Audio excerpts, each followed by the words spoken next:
everyone, it's Shel C from PaperOcotilloStudio, and today I have two different things for you. Um, I'm revisiting the idea of resist using magazine pages, and this was a technique brought out by Birgit Koopson, who is the one who gave us the challenge for the month of March. This is a continuation of that.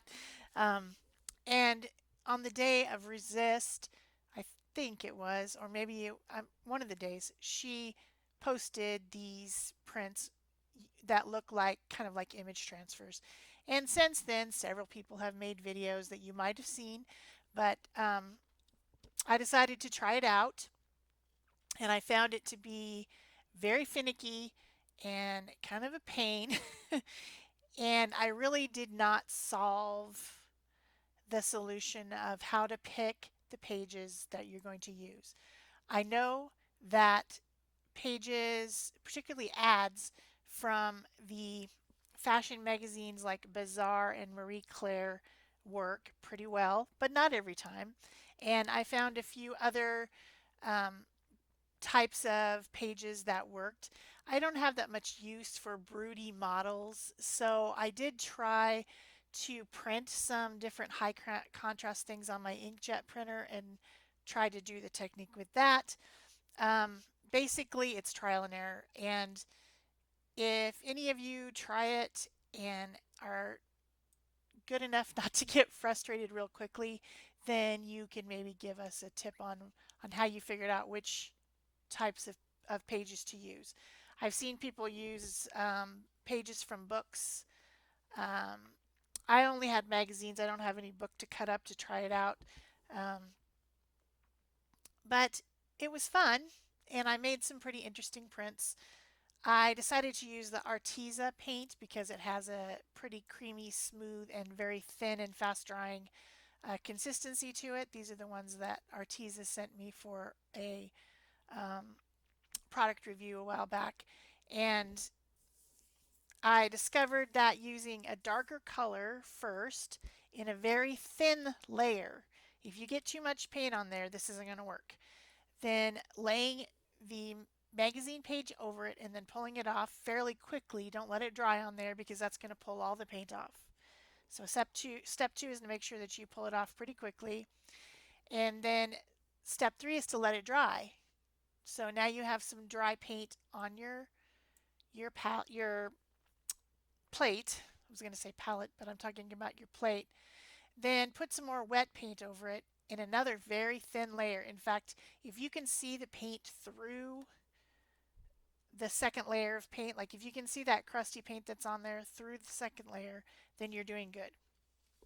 And then give that a lot of burnishing and pull it off. And you will have what I consider, now some other people have called this a a transfer, like an image transfer. I don't think it's an image transfer. What it is a resist technique because certain types of ink on these glossy magazine pages resist the acrylic, leaving an image. So this to me is a resist technique. So I've put another thin layer of red on there. Trying to go for darker colors for the first layer and lighter colors for the second layer. I was having a lot of trouble with little bits being on my plate, and I didn't want her to look like she had a bunch of acne, so I cleaned it up with a baby wipe before I did the second print. And then going over the top with a light opaque color, or fairly opaque, or else you're going to see what color the paper from the background is. And then giving it a lot of burnishing, getting it good and stuck together because you want that second layer of paint to be pulling up the first layer of paint. And if you start to pull it and it has spots, you can burnish it again before you pull it all the way up. That one turned out pretty well with the red. Um, I think most people that I've seen doing this have been using the first layer of paint being black. So I tried to find out, could you use the same one twice? No, you can't. Once you've used it, it's done for. I also tried to use the backside of the one that I had already used, and I think because the paint was still wet, I basically just turned it right over. That didn't work either. But I was able to use the backside of some of them that had dried. So now I'm looking in some magazines that aren't fashion magazines, trying to find something that will work. This one seemed pretty glossy, and I thought that those hearts would be cool because I don't need a bunch of broody model lady prints. So I was trying to find something else.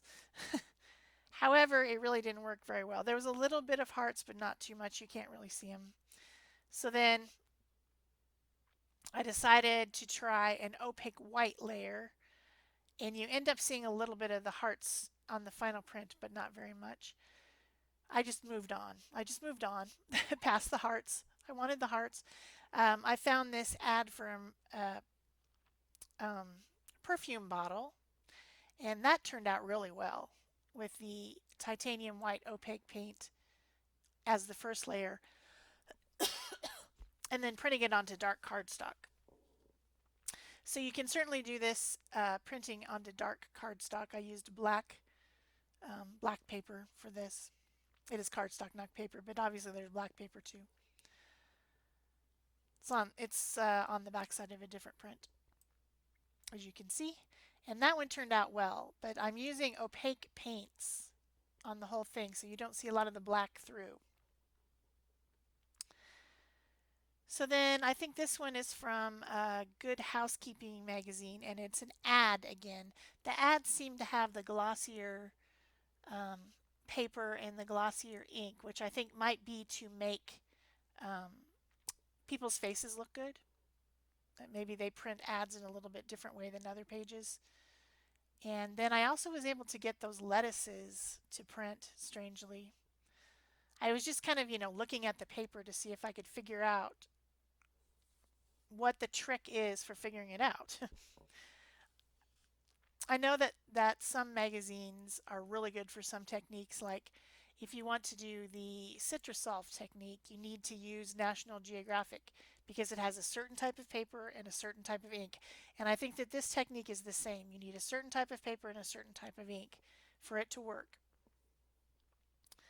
Just not sure how to figure out which one it is. But definitely, if you're going to try it, I would start with a fashion magazine, which you can probably get at, used at a library or something,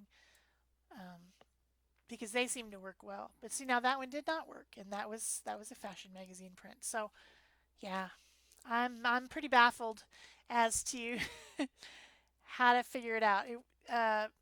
This in this particular instance, I was trying to do something for my book because I'm going to make a gel printed journal, and I'm folding these cardstock pages in half. So I thought to try to get some text because maybe you don't want an image, but you might want text. We all stamp text or we collage text onto our pages, and so that's what I was trying to get from these pages was just the text, just random text. I was not very successful doing it. That one was a little bit better. And by the third and fourth halves, I was able to get some larger text, which worked out pretty well. But anyway, they'll be fine for backgrounds. Excuse me, I didn't mean to yawn. Be fine for backgrounds. It'll be okay. But I was fairly. I didn't have a lot of time for this. Sometimes you just don't have time to sit and be patient and fuss about it. So I got a little bit of text at the top there, and there is some smaller text in there that's hard to see. But then when I moved, oh, that was just me trying to try it with a brown color. I don't use brown very much, and that didn't work. It all peeled off.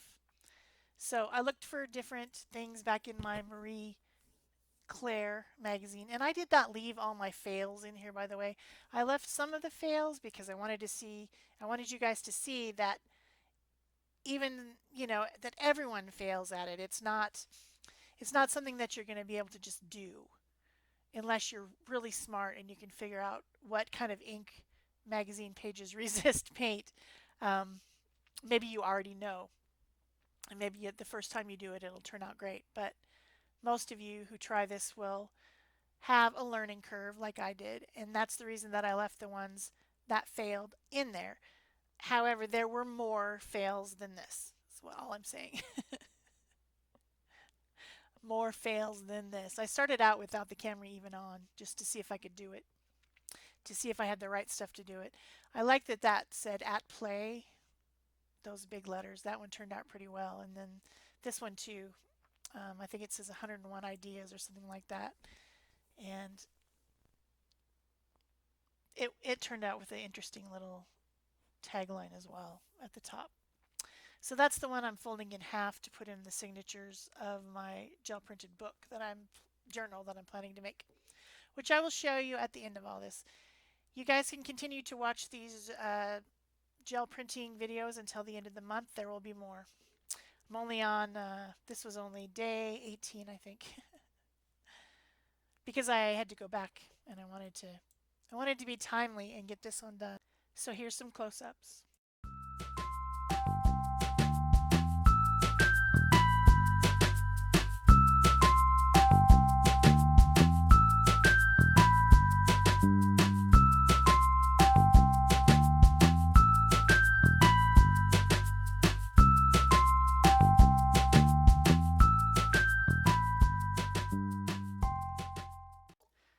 So the 18th prompt of the 31 prompts was numbers, and it came right after the day letters, which you guys have already seen.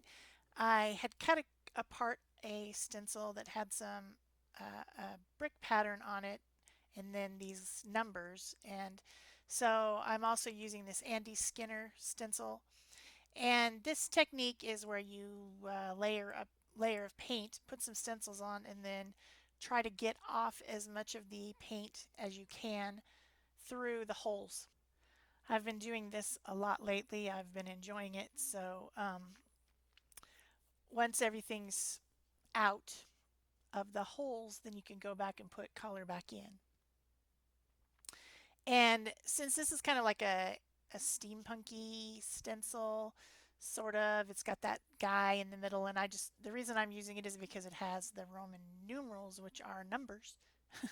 And so I thought I better print some Roman numerals as well as other types of numbers. And it's got that steampunky guy in the middle. So I decided to use kind of guy colors, brown and maybe some green and mix kind of a camo color, and threw in some blue because blue guys, you know. I also am making a print on my 6x6 as well over on the side as I go along here.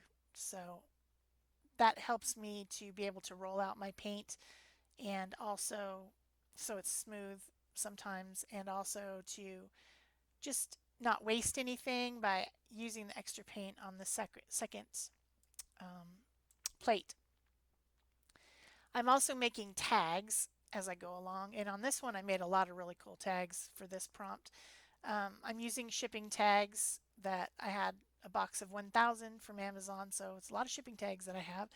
And I am making a shipping tag, or sometimes two, for each technique, so that for Bridget Coopson's 31 days of gel printing. I don't know if I said that, but the prompts I'm using at the moment are from her, and I will be using my own prompts later in the month. But I want to make a book, like a little flip book with tags, so that I can remember everything that I did. And once I'm like a visual learner kind of, so once I see those tags and what's on them, I'll be able to remember the technique, because there's a lot. There's a lot to remember. So that one turned out pretty cool. Picked it up with some yellow paint, and I think the color combination was pretty neat. And then on my 6x6 plate, I had this other number stencil that I have. It's not a stencil actually, it's a mask. Stencils are when there's cutout holes on a square, and a mask is when it's the opposite. It's the stuff that would have come out of the stencil is what you're using. That's a mask. So I do have that number mask as well. I didn't dive too deep into this whole prompt. I could have also used stamps. I could have die cut some stuff, but I think by day 18 I was feeling a little bit exhausted gel printing every day, and I didn't think so hard as as I have on some of the other ones. So this time I thought I would do a patina type of a look. So I used copper paint, copper metallic paint from PBO, and then I used some phthalo green and some aqua of some sort. Light aqua? I can't remember. Anyway, and then I printed it on black, and it turned out really cool, I thought. It's probably my favorite. However, I'm not sure what happened to it. I can't find it now. So there won't be a close-up of this one at the end because I don't know where the print is. I have no idea. I cleaned up the studio, and that's the problem. Once you clean, you can't find anything. But I had to because we have guests. And then there was some silver paint at the top that it was just a layer that was left on there of crusty bits. And that's what ended up coming out on the one edge of it because it was on there before I put the other paint. So it is a crusty bits layer of silver, which I thought matched really well. So then this one, I had cut my own mask of a skyline, and I wanted to make a skyline print, and I wanted to use the numbers as part of the texture. That was my idea. And this is a multicolor, multi-layer print. It takes some time to do this because you've got to let things dry. So the first thing to do was to put down the skyline mask, and then I used this little numbers mask to print some numbers into that. And I had paint left on my 6x6, so I was still working on putting together my set of tags that I made. I think there ended up being 5 of them, and some of them are printed on both sides. And I've been enjoying just getting bits and pieces of the paints and prints on them in sections, kind of like, I don't know, segmented things. I just like to take little bits and bobs, like you can see there, and then adding different layers to it. Oh, this cleanup print right here, it hasn't happened yet, but on that 6x6, the cleanup print is really delicious. It is delicious with crusty bits. Hashtag crusty bits. Look at that. Isn't that gorgeous? Yummy. Loved that one. And there's even a little bit of extra left on there for you. So this is still drying. I let it dry longer, and then I pulled the mask off. So now I have this dark skyline area at the bottom. And then I'm going to take some sunset colors and sky colors for the top. So this time I'm using my 2-inch sprayer and just spraying it on in different kind of linear horizontal lines, sort of, cleaning off the brayer in between. And because that layer of the skyline is dry on there and opaque, I can just go over it. So in that way, I can get the sunset to be down in between the the skyline. And I want to do this some more. I want to do that technique some more. I just need to have some time to spend with it. Maybe I'll even make a technique video of doing skylines. I don't know if I will or won't.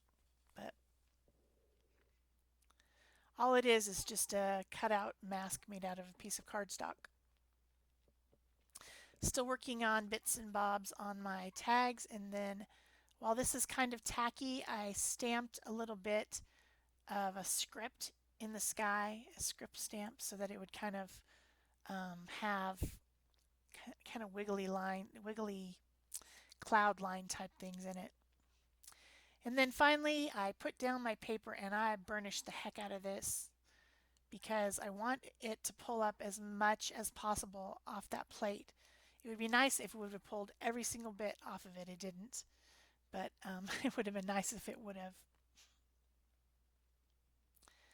It's always kind of a tricky thing when you're doing a layered print like this. See, it would have been nice if it was a little bit darker down at the bottom where some of that dark didn't pull up. But it turned out pretty cool, and in the close-up at the end, you'll be able to see the numbers down in, the imprint of the numbers, which this was number day, so I was making landscape prints on number day or whatever those are, skyline prints. Then I'm just picking up all those things that didn't come off the plate onto my cool looking tags. These are going to be fun when I get around to playing with them and using them up. They have all kinds of interesting crusty bits on them. So I think we're about done with the video. If you've enjoyed this, please give it a thumbs up. Leave me a comment or question below. Subscribe if you haven't already. And turn on your notification bells. And of course, share this or pin it in your Pinterest. That's it for me. Bye-bye.